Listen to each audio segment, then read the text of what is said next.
Hello, everyone. I would like to welcome you to today's information session on the Early Childhood Education and Elementary Education program here at Bay Path. My name is Jana O'Connell, and I am the Director of Graduate Admissions, as well as the recruiter for the education programs. I am thrilled to be joined today by Dr. Andrea Hickson Martin, who is the Program Director for our program. We will be going over the program itself, a little bit about Bay Path. There will be some frequently asked questions at the end, and we're happy that you're going to join us. So we're going to go ahead and get started.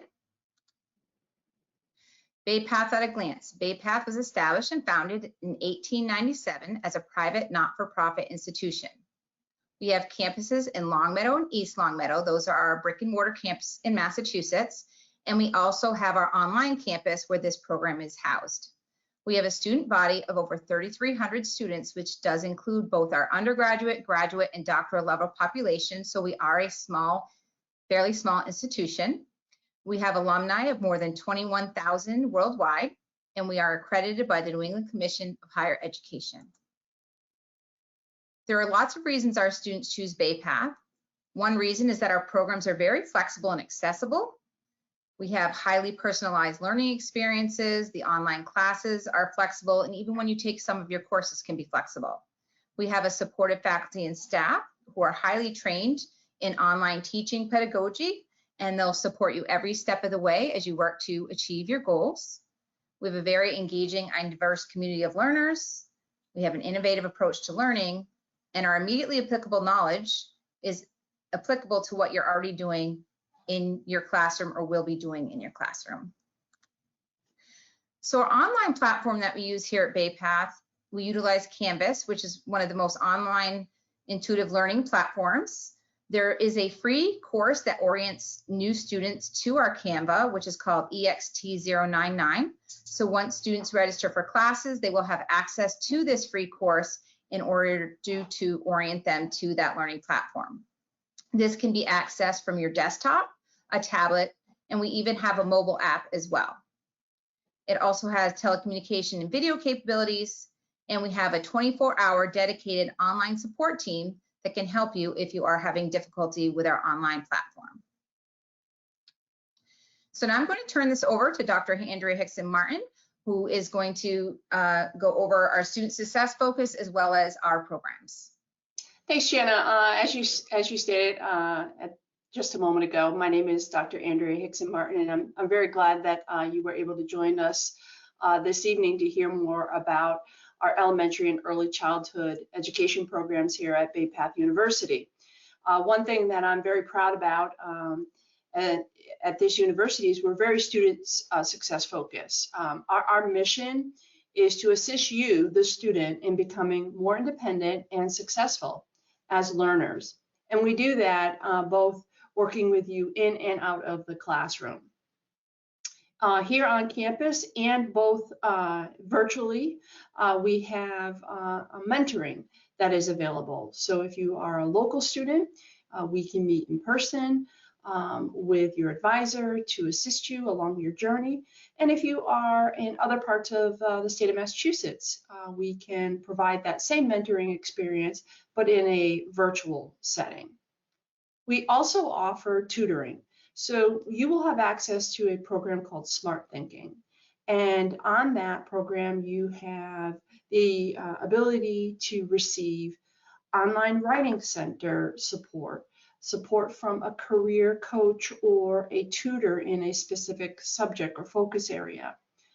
There are study aids that we provide you, tutorials. It really is all encompassing tutoring services, again, offered online and in person.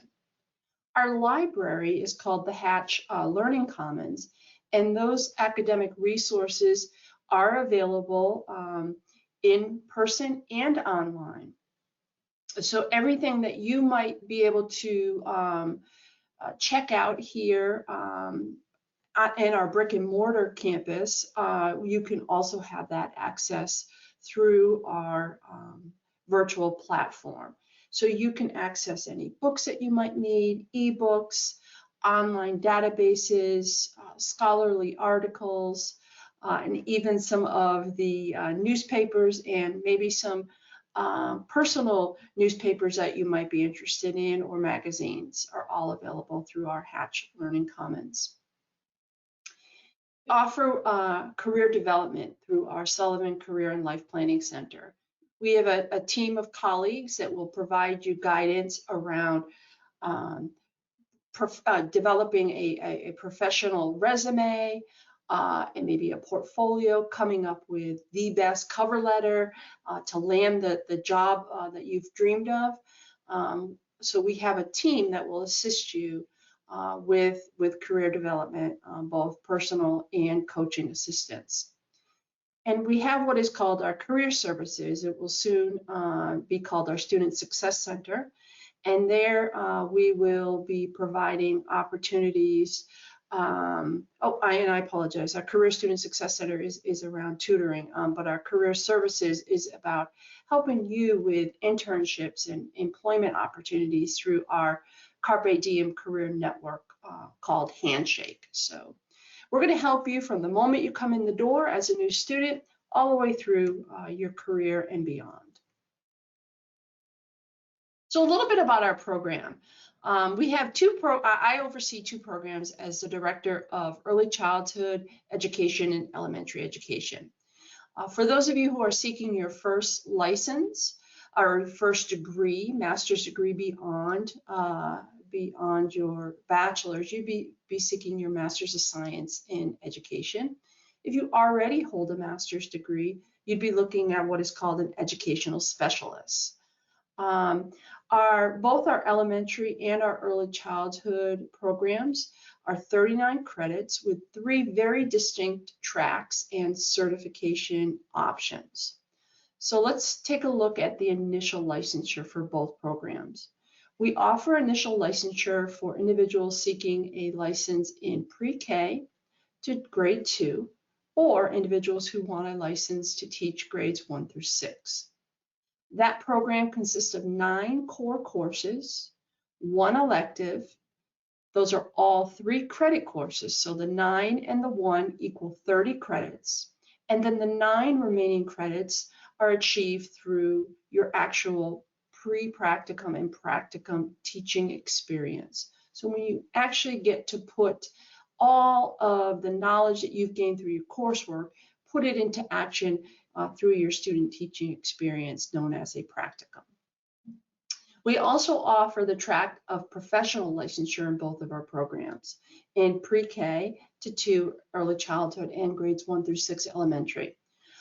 If you are getting your first master's for professional license, your program will consist of 4 core courses and 9 electives. And if you are seeking a second master's or an educational specialist track under professional licensure, you would be taking 8 electives and 5 core courses. Notice that you have 1 more core course and 1 less elective. That is because with the educational specialist program, we ask that you take a research course. We want to push your learning even further. We have a non-licensure option.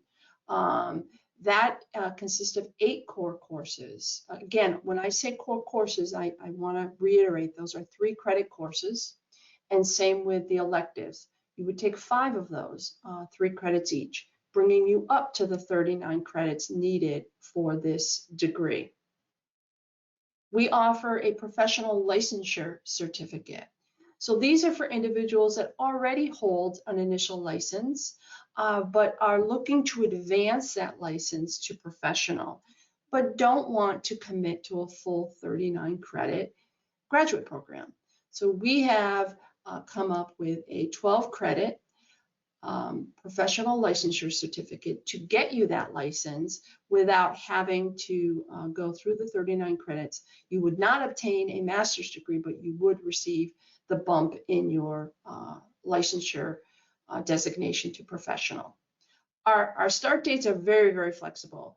You know, we have a spring, we have a summer, and a fall. The dates of those will be coming up on an upcoming slide. Our course delivery is online, asynchronous and synchronous, which I'll speak to more as we go through this presentation. But if you're really eager to find out more about the specific courses that fall under each one of the tracks that I just went over, I've provided a link here, 2 links actually, to our curriculum and our program options. If you click on the link for early childhood, it will bring you to the exact courses that you would have to take and a suggested order in which you should take them. I can see that Janet has done that, and you can look under curriculum schedules, which is found right there under initial licensure. And here you can see in front of you, it's a list of all of the courses that you would have to take, the prefix numbers of the course and what they are. And so depending on what license you're seeking, you would go to that link provided on the slide to see what courses you're taking. So that's easy, and I have the link for both early childhood and elementary. Now, in Massachusetts, to be a teacher here in Massachusetts, to be eligible for licensure, you must complete what are called the Massachusetts Tests for Educator Licensure, referred to as MTELs. Now, our early childhood candidates, the MTELs that you need to take to be able to receive the ability to do your practicum, your student teaching in pre-K to 2, you need to take what's called the Communication and Literacy MTEL. They are 2 tests. One is reading and one is writing, or subtests. And it goes over basic reading and writing skills. You will also have to complete what's called the Foundations of Reading test. We do offer courses in all of our tracks that you are required to take if you are in licensure that will assist you with the content knowledge that you need to know for that Foundations of Reading test. So I always advise my students, take the course that will help you with the test, and then immediately go and take that MTEL test for Foundations of Reading. As an early childhood candidate, you are going to have to take the early childhood MTEL. That MTEL consists of curriculum for math, science, social studies, English language arts across the grade levels in early childhood and actually above. Now, if you're the elementary education candidate seeking initial licensure, your MTELs are similar with one major difference. The similarities are communication and literacy, the reading and writing subtests. You also have to take that Foundations of Reading test, which I had just spoke to in detail. But where it differs is, as an elementary education candidate, you would have to take the general curriculum, math, and multi-subject tests.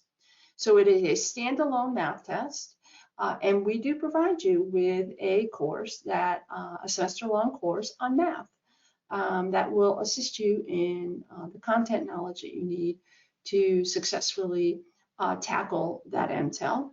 And then our multi-subject subtests, again, similar to the early childhood, where many curriculum areas could be brought up on the test, such as math, science, social studies, and English language arts.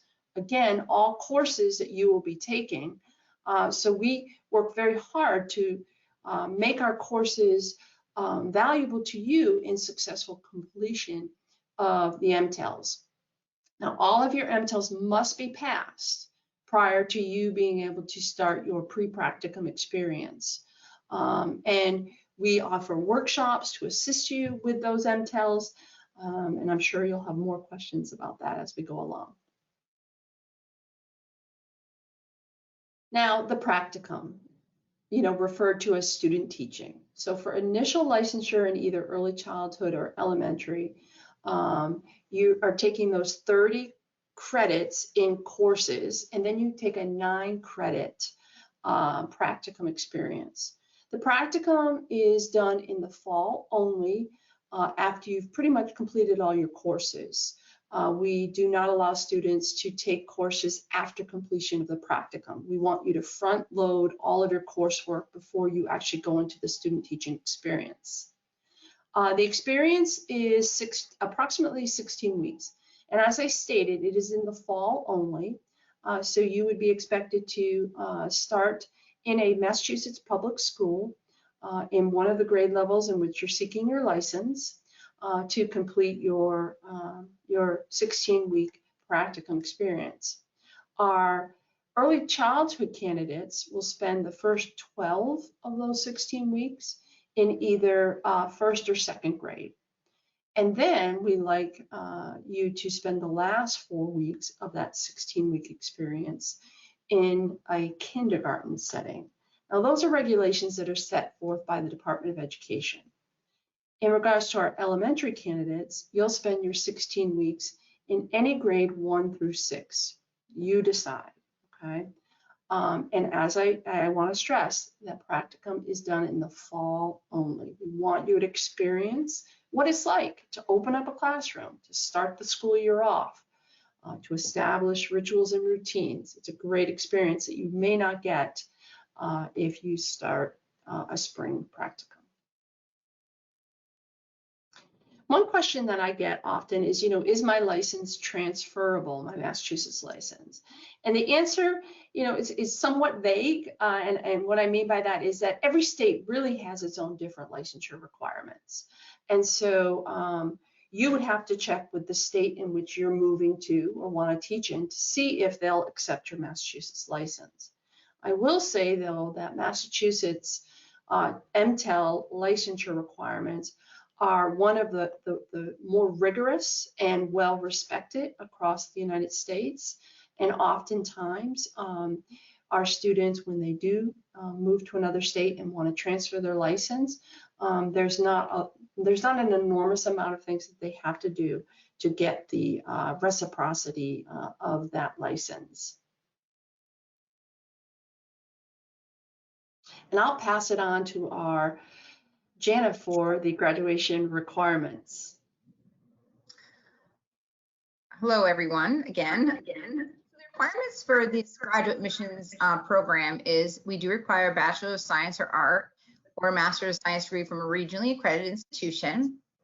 We do prefer a GPA of 3.0 on a 4.0 scale. Our application for this to start is very easy. It's a free electronic application, which you can find at graduate.baypath.edu. And this application only takes about 10 minutes to complete. After you submitted the document for application, these are the remaining documents that you would need to submit. We require all of your official college or university transcripts. To be considered official, they need to be sent directly to us from your sending institution. You need a current resume. You need a statement of purpose of 300 to 500 words, which is about a page, but it can go over a page, of why this program is important to your personal and professional goals. 2 professional recommendations. These are downloadable forms from the website. And also a signed program requirement form. This is a form that goes over how licensure works, what's required of you as a grad student at BayPath, and other information for you to read over, and then you sign and date that you both understand and read it. It does say here a copy of MTEL results or teaching license if applicable. Part of that is if you're doing for professional licensure, you would need to submit your teaching license and MTEL results. As far as the initial licensure, BayPath does not require that you have passed any of your MTELs before starting our program, which is different from a lot of other programs, but we don't require that any part of the MTELs are passed prior to being admitted. However, if you already have passed some, you can submit those at the time of admission. Also to let you know, once you submit the application, I help you with every step of the way. I send you frequent emails where to send things. I can send you the forms if you can't find them. I tell you what's still needed. So I'm definitely here to help you with that process as well. Another question people have is how to pay for grad school. We have a student financial services department that's very knowledgeable. You'll see their contact information in the lower right-hand corner of this slide. They can be contacted via phone, email. They also have appointments you can schedule from their website. You can also show up at the main campus in person if that works for you. Also on the website, you can find some great videos. They have Learn How to Pay for Grad School. It's the first Wednesday of each month that you can register for. We have something known as FAFSA Fridays. You can get live help with filing your financial aid application. That's something that we have, something you'd register for from the website. And most of our students do qualify for up to $20,500 per year in Stafford loans. Application deadlines. So we do have 3 semester starts, as Dr. Wren mentioned. We have a fall, spring, and summer. Our website always has the upcoming dates of the semester start. This fall start semester begins September 11th. We are still accepting applications. The FAFSA deadline is August 28th for our September 11th start, and our priority deadline for all applications is August 15th. We suggest this deadline very strongly, as it will help you get set up to make sure your email works, you get registered for the correct classes, to make sure that you've been able to take EXT 099 before classes start, and also attend our new student orientation. Here's the contact information for Dr. Hickson Martin and myself. We are more than happy to answer any questions you have about program or about admissions. We're really here to help you every step of the way. Our support doesn't start after you're a student. It also starts before you're a student at Bay Path, because that's why we're here. And now I'm going to give some questions that are frequently asked by students in some of our live information sessions that she can answer to kind of help as well. So my first question is, one of the things that you mentioned was about our asynchronous versus synchronous classes. Can you speak a little bit about how each of these is set up? Sure. You know, synchronous classes run in real time with students and instructors attending together via Zoom from various locations. Asynchronous classes run more flexibly with students accessing class materials during different hours of the day from different locations.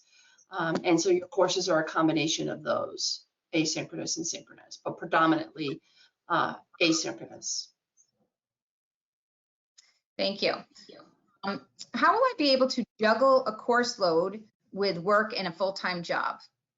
Yeah, that's always a great question. You know, juggling full-time graduate school and working obviously can be challenging, right? You know, but it's possible with proper planning and time management.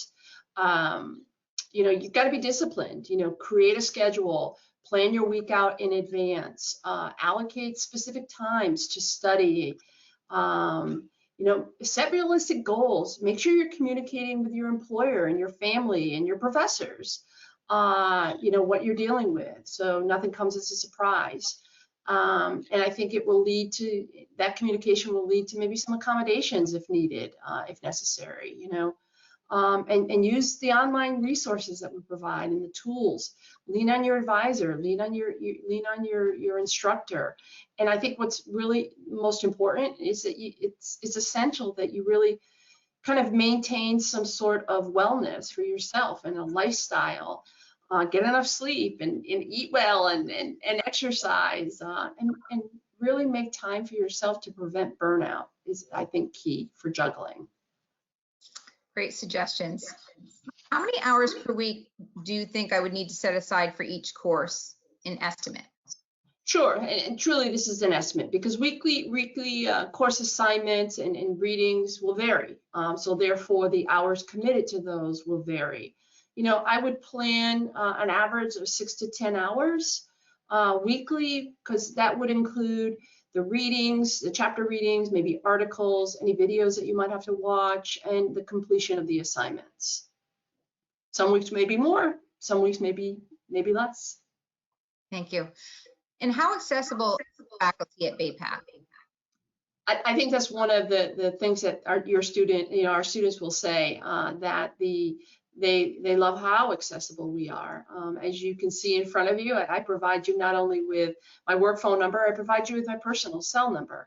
I'm not alone as a faculty member and as your advisor. We have office hours. You have the ability to communicate with us through the Bay Path portal and email. In your Canvas courses, you have the ability to send us messages and chats through your course. So there are so many different ways and modalities or modes of communication, I should say, in which you can connect with your faculty. We're very hands-on here, and that's what sets us apart. Thank you. What type of preparation does Bay Path provide for the MTELs? Yeah, in terms of MTEL prep and MTEL support, you know, I have an MTEL, graduate MTEL resource website that I worked on with, actually borrowed and adjusted from a colleague, and made it applicable to our graduate students. And that website has video tutorials, sample tests, exemplars of tests that have been submitted, study guides, study resources. Additionally, we offer MTEL workshops throughout the year. Those workshops vary depending on what semester it is and what the needs of our students are. And we at the university use an outside agency that has a high success rate in MTEL, getting students to pass the MTELs. So the university absorbs the cost of those workshops, so it comes to you at no cost. Great. Can I complete my practicum where I work? Yeah, it depends on where you're working, right? It has to be a Massachusetts public school, first of all. It has to be at a grade level in which you're seeking your license. The administrator in the building has to agree to let you do that student teaching there.